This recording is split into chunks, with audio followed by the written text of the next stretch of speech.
Okay, imagine this, a 60-year-old woman, swimming 14 kilometers underwater, battling rough seas, and doing it all to raise hundreds of thousands for kids in need. And not only that, she first did the same challenge 28 years ago. Wait, who even does that? Meet Tracy Piggott. Former broadcaster, endurance athlete, and now, in my opinion, a straight-up legend. But here's what I want to unpack. Why does this story matter beyond the headlines? Let's break it down. First off, the physical feat itself. 4 hours and 45 minutes underwater. That's not just a swim, it's a full-day battle with cold, low visibility, and tides that could yank you sideways. And Tracy's not 25 anymore. She's 60. Which makes me think, how many of us would even attempt something like this in our 30s, let alone 60? What stands out here isn't just the endurance, it's the mindset. This woman isn't retired, she's redefining what aging even means. Society loves to put expiration dates on capability, right?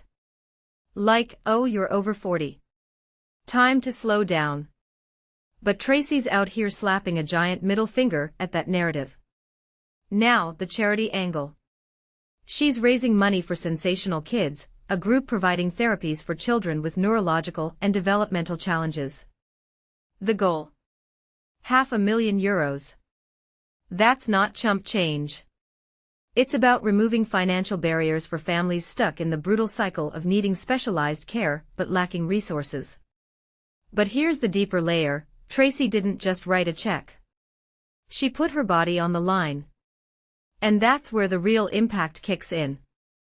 When someone suffers for a cause, literally pushes their body to the brink, they force the world to pay attention.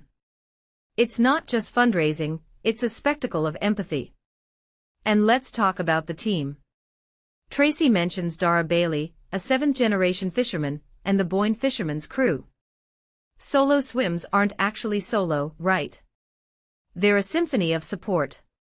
Navigation, safety, timing, it's like a space launch. Which makes me wonder, why do we glorify the individual so much? Tracy's name is on the headlines, but this was a collective effort. It's a metaphor for life, really. Every lone hero story hides a network of unsung heroes. But here's the part that keeps nagging at me, the 28-year gap between swims. She first did this in 1998, and now again in 2026. She shaved over an hour off her time. That's not just training, that's obsession. What drives someone to revisit a challenge from their youth? Is it proving something to themselves? Or is it a way to measure a life? 28 years is a third of a century. People get buried under mortgages, jobs, aging parents, lost friends. But Tracy's out here using her body as a timeline, each stroke a tick mark on the calendar. And the hippotherapy angle. Using horse movements to help kids with sensory issues. That's the kind of detail that makes me pause. Because this swim isn't just about money, it's about expanding possibilities. Therapy through horses. Therapy through water. It's a reminder that healing doesn't happen in sterile clinics alone. Sometimes it's messy, muddy, and unconventional. Which circles back to Tracy's swim, an unconventional act of healing, not just for the kids she's helping, but maybe for herself too. So here's my final thought. Tracy's swim isn't just a charity stunt, or a personal bucket list check. It's a rebellion. Against time, against complacency, against the idea that we have to shrink as we age. And honestly, we need more of that. So I'll leave you with this, what's your Galway Bay?